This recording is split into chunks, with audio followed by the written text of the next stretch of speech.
ये कहानी हमें शेयर की है साहिल भाई ने। साहिल भाई बोलते हैं कि मैं एक ट्रेवल एजेंसी में काम करता था। तो एक बार क्या हुआ, मुझे कुछ गेस्ट्स आए थे तो मुझे उनको ड्रॉप करना था किसी टूरिस्ट डेस्टिनेशन पे। उनको ड्रॉप किया टूरिस्ट डेस्टिनेशन पे, लेकिन देर बहुत हो चुकी थी। लगभग रात करीब होने को थी, 10 बज चुके थे। मुझे वापस घर भी जाना था। साहिल बोलता है मैं वहां से निकला और जिस रास्ते से मुझे जाना था वो जंगल का रास्ता था।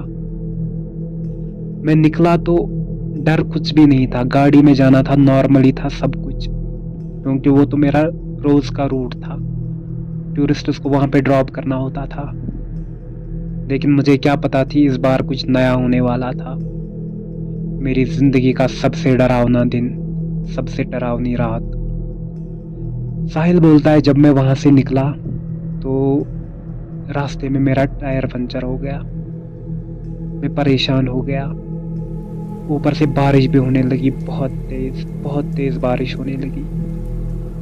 मैं उतरा नीचे, सिट अपनी लगाने की कोशिश की, लेकिन बारिश बहुत हो रही थी। मैंने सोचा नहीं, बेहतर यही है मैं कुछ देर गाड़ी में ही रहूं और कपड़े भी गीले ना हो जाए, फिर टायर चेंज करता हूँ। लेकिन साहिल को क्या पता थी, वो जिस जगह इंतज़ार कर रहा था गाड़ी में, वो बहुत ही खौफनाक और डरावनी जगह थी। साहिल बोलता है जब बारिश रुक ही नहीं रही थी, लगभग 12 बजने को थे रात के, तो मैंने सोचा अब टायर ही चेंज करते हैं। जल्दबाजी में क्या हो गया, चाबी मेरी गाड़ी के अंदर रह गई और गाड़ी भी लॉक हो गई। अब मैं बहुत परेशान था कि कैसे गाड़ी खोलूं, कैसे गाड़ी खोलूं, क्या करूं। मैं इधर उधर देखने लगा, लेकिन ना कोई गाड़ी आ रही थी ना कुछ। मैंने इधर उधर और देखा, कहीं से कोई लाइट मत दिखे, यहाँ पे कोई मकान मत है नज़दीक।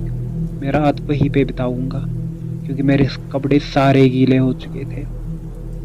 अब मैंने क्या किया, मैं थोड़ा सा आगे गया कि कहीं कोई लाइट नज़र ना आए या कोई गाड़ी ना आए, लेकिन कुछ भी नहीं आया।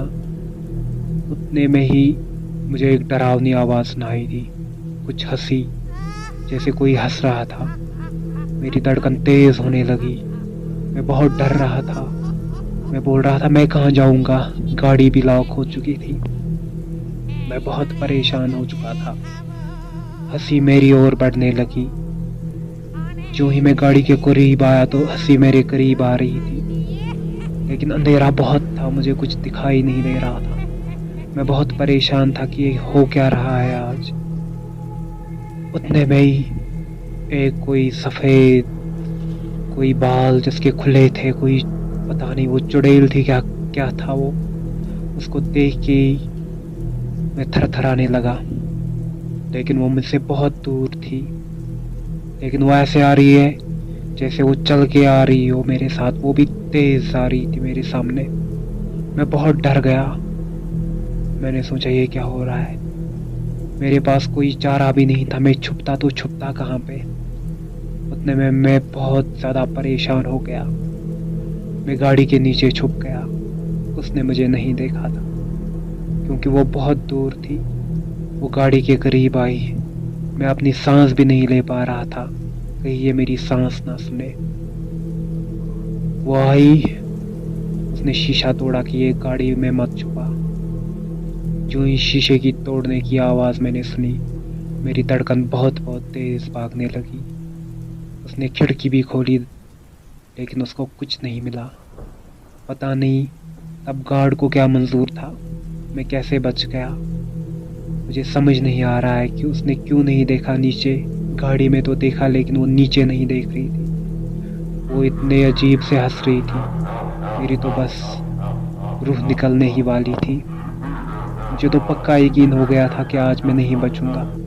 मैं बहुत डर रहा हूँ। अंदर ही अंदर से ऊपर वाले को फरियाद देता हूँ कि आज मुझे बचा, तू ही बचाने वाला है। बहुत ज़्यादा डर गया था मैं।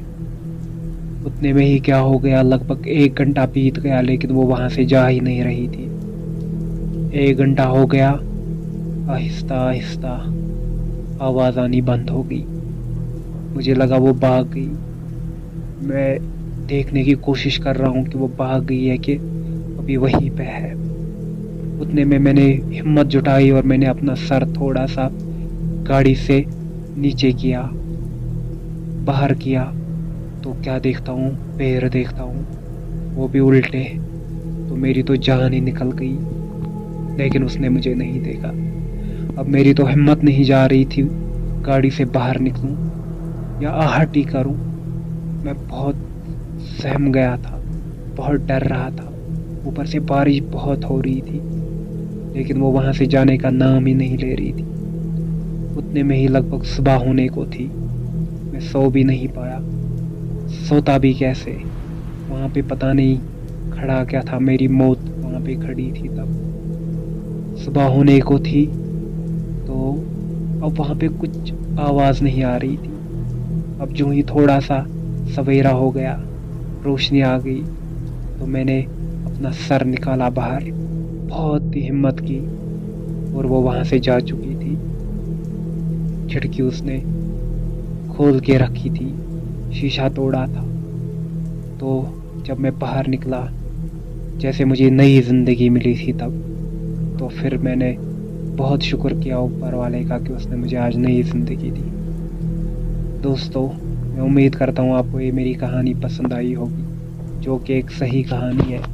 अगर आप ऐसी मज़ेदार कहानी सुनना चाहते हो, डरावनी कहानी, तो हमारे चैनल को सब्सक्राइब कीजिए।